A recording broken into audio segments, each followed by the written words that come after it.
மணி என்ன ஆகுது? இன்னும் இந்த பையன் தூங்கிட்டு இருக்கான் பாரு. அரே அரே இங்க பாரு, அந்த பையன் தூங்குறான் பாரு. டேய் முடி வெட்டிட்டு வாடா. இருமா நான் போகிறேன். இந்த மாதிரி தூங்க கூட விடாமல் முடி வெட்டிட்டு வா, அதை வெட்டிடுவான்னு சொல்லி எங்கள் அம்மா காலையில் எழுப்பி விட்டுருச்சு.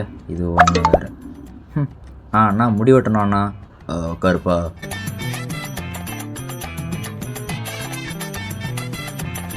நம்ம மூஞ்சியா அப்படி இருக்கு.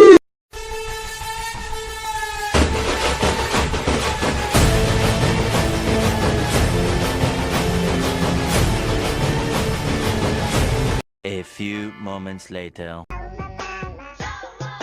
என்னோட முடி இப்படி வெட்டி இருக்க? உனக்கு பிடிக்கல?